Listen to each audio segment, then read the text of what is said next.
اور پھر میں معافی مانگ لوں گا.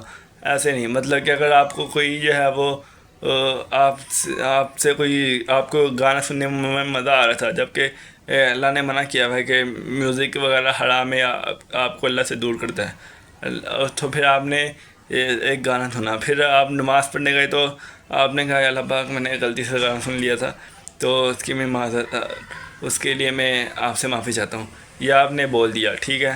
اور اگلی دفعہ پھر آپ نے تھوڑے سے بعد آ کر پھر دل کیا، آپ نے پھر کیا، اور پھر جو ہے وہ ایسے کر لیا. اگر یہ آپ سے جو ہے وہ انجانے میں ہوا ہے تو پھر ٹھیک ہے.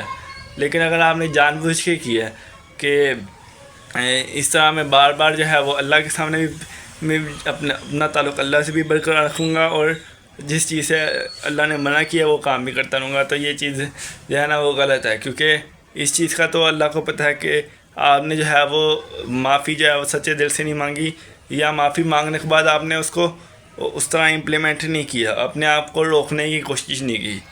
انسان اگر روکنے کی کوشش کرے نا اور پھر ہو جائے پھر بات الگ ہے. کیونکہ انسان کا ارادہ ہی یہ ہو کہ میں بس اوپر سے کہہ دیتا ہوں کہ میں کروں گا، اور اندر سے وہ نہ کرے، تو پھر بات اور ہوتی ہے. تو آپ کو جو ہے نا وہ معافی مانگنی ہے تو سچے دل سے مانگنی ہے.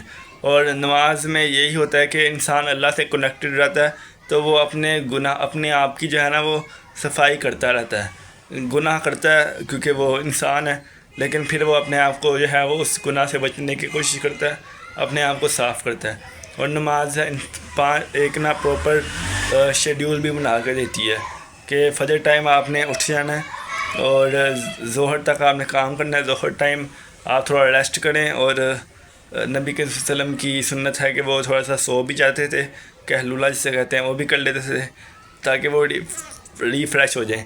تو اس کے بعد آپ اٹھ کے دوبارہ کام کریں.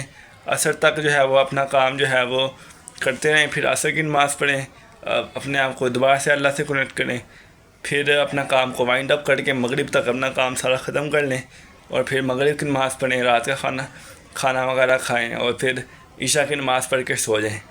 اور اگر آپ اس کے بعد تہجد فجر سے پہلے اٹھ جاتے ہیں تہجد ٹائم، تو آپ جو ہے وہ بہت اچھی بات ہے، کیونکہ اس وقت اللہ جو ہے وہ سب سے قریب ہوتا ہے. سب سے زیادہ دعا اس وقت تہجد کے ٹائم اللہ تعالیٰ دعا سنتا ہے. تو مطلب کہ پھر وہ آپ کی ایمان کی طاقت پہ اوپر ڈپینڈ کرتا ہے کہ سارا دن کی تھکاوٹ کے بعد آپ جو ہے وہ اللہ کو کتنا ٹائم دے سکتے ہیں. ٹھیک ہے. تو تہجد نہ پڑھنا کوئی گناہ نہیں ہوتا، لیکن اگر پڑھے تو بندہ جو ہے وہ اپنے ایمان کو مضبوط کرتا ہے، اور اللہ سے تعلق بہتر کرتا ہے، اور اپنی مشکلات اللہ کے سامنے آسانی سے مشکلات اللہ کے سامنے رکھ سکتا ہے، اور اس کا جو ہے وہ حل آسانی سے نکال لیتا ہے. تو یہی چیز ہوتی ہے کہ ہمیں جو ہے وہ اپنی غلطیوں کو سدھارنا چاہیے، اپنے اخلاق کو بہتر کرنا چاہیے، اپنے آپ کو نماز کا پابند بنانا چاہیے. نماز کا جب آپ پابند بن جائیں گے نا، تو پھر باقی سارے کام آپ کوئی گناہ کام آپ کرنے بھی لگیں گے نا، آپ کے ذہن میں یہی ہے کہ آپ نماز پڑھنی ہے، اب اللہ کے سامنے میں نے پیش ہونا ہے، تو میں جو ہے وہ یہ گناہ کر کے جاؤں گا تو میں اللہ کو کیا جواب دوں گا.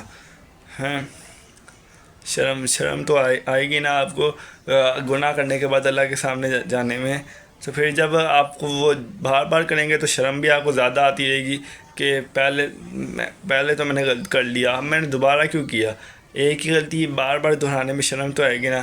پھر جب شرم آئے گی تو پھر آپ نے یہ نہیں کہ شرم اب آپ جو ہے وہ اس سے نا امید ہو جائیں کہ یار مجھ سے تو میں تو اب کنٹینیوسلی کرتا جا رہا ہوں، میں کوشش بھی کر رہا ہوں روکنے کی، لیکن نہیں روک پا رہا. پھر آپ اللہ سے کہیں اللہ پاک میری مدد کر، مجھے جو ہے وہ اس گناہ سے بچنے کی توفیق عطا فرما، اور میری مدد کر، اور تاکہ میں اس گناہ سے بچ سکوں.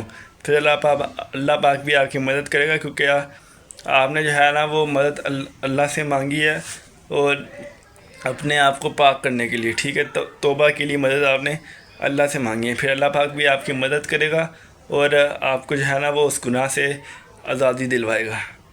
تو مطلب کہ کہنے کا مقصد یہی تھا کہ ہمیں جو ہے وہ 5 وقت کی نماز پڑھنی چاہیے، اور قرآن پاک بھی پڑھنا چاہیے، تاکہ ہمیں پتہ چل سکے کہ اللہ پاک نے ہمیں زندگی گزارنے کے کیا کیا اصول بتائے ہیں تاکہ ہم ان کے اصولوں کے مطابق زندگی گزار سکیں. ٹھیک ہے, نماز پڑھنی چاہیے تاکہ ہم اللہ سے کنیکٹڈ رہیں, اور قرآن پاک پڑھنا چاہیے تاکہ ہم یہ جان سکیں کہ اللہ نے ہمیں ہم زندگی گزارنے کے کیا طریقے بتائے ہیں, اور ہمیں کن کن چیزوں سے وارن کیا ہے, اور ہمیں اپنی زندگی میں کیا کیا بہتری لے کے آنی چاہیے اللہ کے اکارڈنگ, کیونکہ اللہ کو سب سے زیادہ پتہ ہے, اور یہ بات ہم سب کو پتہ ہے. تو جس کو سب سے زیادہ پتہ ہے, ہم اسی سے پوچھیں کہ ہمیں کیا کرنا چاہیے اپنی لائف کو بہتر بنانے کے لیے, تو اس سے اچھی کیا چیز ہو سکتی ہے. ٹھیک ہے, تو یہی تھی آج کی ویڈیو. نماز پڑھتے رہیں, قرآن پاک پڑھتے رہیں, اور اپنے آپ کو بہتر کرنے کی کوشش کرتے رہیں. باقی 12 ربیع الاول پہ حضرت محمد صلی اللہ علیہ وسلم کی پیدائش ہوئی تھی, تو اس کی خوشی بھی مناتے رہیں, اور لیکن اس میں جو ہے وہ یہ نہ کریں کہ آپ اس کی خوشی مناتے ہوئے آپ نماز ہی بھول جائیں, آپ کو پتہ ہی نہ ہو کہ آپ جو ہے وہ کس وقت کون سی نماز کا ٹائم ہو رہا ہے. تو نماز کی بھی پابندی کریں. ٹھیک ہے, باقی یہی تھی آج کی ویڈیو. امید ہے کہ آپ کو پسند نہیں ہوگی. میں ملتا ہوں آپ سے نیکسٹ ویڈیو میں. اللہ حافظ and thanks for watching. Like subscribe لازمی کر دینا, اور بیل کے آئکن کو فی الحال دبا دینا. اللہ حافظ بھائی.